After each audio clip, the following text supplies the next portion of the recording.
12 weeks ago, the Harmonizers set out to do something we had never really done before. Not the singing part, we've done that for a long time. The new part was the telling. We decided to put a story out into the world and document it as we went, so that anyone who wants to find it can, today or years from now.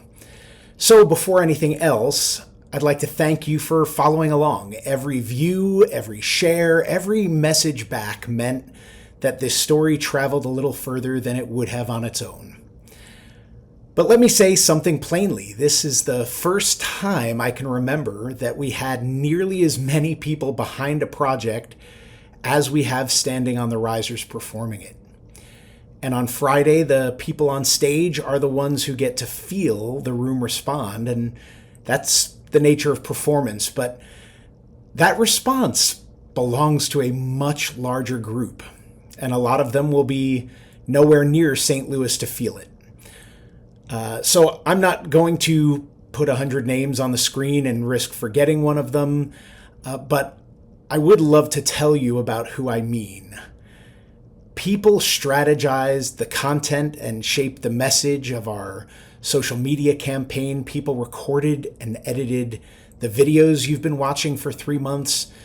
People designed the graphics and wrote the words. People coached the performance and wrote the script and rewrote the script. And yes, even someone built a piano for the stage. People made sure that we got it right. We leaned on advisors, both Jewish and German, inside the barbershop world and well outside of it. Some of them knew this history intimately and held it to be truthful, and others came to it knowing nothing at all, which was exactly the point, because they could tell us whether it lands, whether it's clear, or whether anything we were doing was careless. And people gave their time, their talent, and their money so that telling this story well didn't have to come out of everything else that we do. Not one of them will take a bow on Friday. But they built it anyway. And if close harmony teaches anything, it's that the best sound arrives when a lot of voices stop trying to be the one that you notice. And that is what this was. Our send-off at Bethel Synagogue brought all of that home for me. Standing in that room, you could feel how much community is holding this group up. And over these 12 weeks, the response ran the full spectrum. Some of it was very, very generous, and some of it were really hard exchanges about the most painful part of this history. But our volunteers carried all of it, the warmth and the weight, both. And that was not a small thing to ask of anyone. We know not everyone has watched all of the videos, and not everyone will be able to watch our set.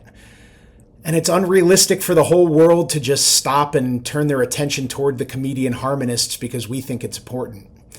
But we document our journey learning about these men, because the few who notice will be added to the community of people who will carry their story forward. 6 musicians who were among the most beloved performers in all of Europe, whose recordings still hold up nearly 100 years later, and whose story was nearly erased on purpose. Closing even a small part of that gap was always the point. The contest was never the destination. It was merely the vehicle to reach the largest number of close harmony enthusiasts possible. And some of it did travel. People reached out from places we never expected, and a few connections formed that wouldn't have existed otherwise. For a story this close to lost, that really counts. So by the time you see this video, we'll already be in St. Louis, and our 15 minutes on Friday is a small part of a much longer story. And the convention is not the end of it. It's just a chapter. We're not finished honoring the legacy of the Comedian Harmonists. We want to learn more of their music and keep carrying their story forward. This was never a one-time thing for contest. It's the start of a real relationship with this repertoire and this history. Close harmony in a fraught time. So we hope you enjoy what we've developed over the last 2 years. More than that, we hope it sends you looking. There's a film, there are recordings of the original group still out there, still remarkable.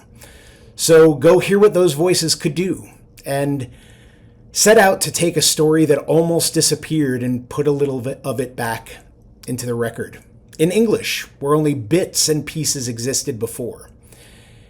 If we've helped even a few more people understand who the Comedian Harmonists were and how much they still matter to anyone who loves close harmony singing, then it was worth every bit of time.